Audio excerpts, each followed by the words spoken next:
जय श्री राम प्रेमी भक्तों। प्यारे भक्तों, संसार के सभी क्लेशों को नष्ट करना चाहते हो तो यह एक काम जरूर करें।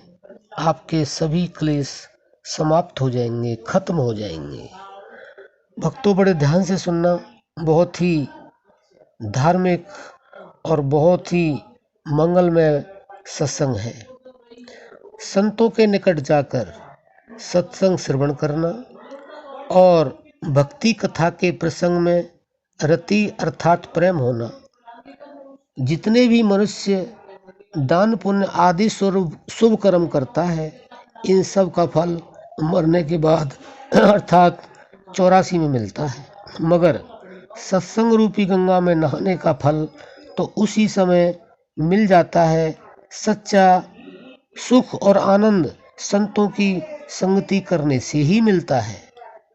संतों ने दोहा लिखा है, मृदु मंगल में संत समाजू, जो जग जंगम तीरथ राजू, जे श्रद्धा सम्मल रहित, नहीं संतन कर साथ, तिन कहूँ मानस अगम अति, जिन्ह न प्रिय रघुनाथ। भावार्थ बंधुओं, जो श्रद्धा रूपी धन से हीन है, जो संतों की संगत से दूर रहते हैं और जिन्हें भगवान के मिलने एवं दर्शन करने की उत्कंठा नहीं है, वे लोग राम भक्ति के रहस्य को नहीं जान सकते।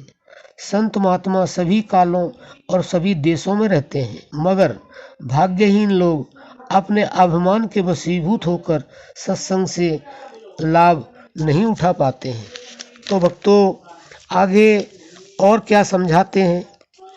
जो आनंद सत्संग प्रभावु, लोकहु वेद न आनो पाऊ, बिनु सत्संग विवेक न होई, राम कृपा बिन सुलभ न सोई, मज्जन फल पेखिए तत्काला, काक होए पिक बकौ मराला। भावार्थ, तीर्थों का राजा प्रयागराज को माना जाता है, मगर सच्चा तीर्थराज तो संत समाज है, जिसमें नहाने का फल तत्काल मिल जाता है। कोए के स्वभाव वाला मनुष्य कोयल और बगुले के स्वभाव वाला मनुष्य हंस बन जाता है। राम भक्ति का तो अधिकारी ही वह है जिसे संतों की संगति प्यारी लगती है। आगे भक्तों क्या कहा है। राम भक्ति के ते अधिकारी, जिनको सत्संगत अति प्यारी, भक्ति स्वतंत्र सकल सुख खानी, बिन सत्संग न पावे प्राणी, भक्ति तात अनुपम सुख मूला, मिलहि जो संत होए अनुकूला। भक्तों, कितने गजब का लिखा है। भक्ति सब सुखों और गुणों का खजाना है। भक्ति अनुपम तथा स्वतंत्र है, किंतु भक्ति तभी मिलती है जबकि संत मिल जाएं और अनुकूल होकर भक्ति का उपदेश दें। जिस पर भगवान की कृपा होती है, जिसको भगवान अपनी भक्ति देना चाहते हैं, उसी को संतों का दर्शन होता है।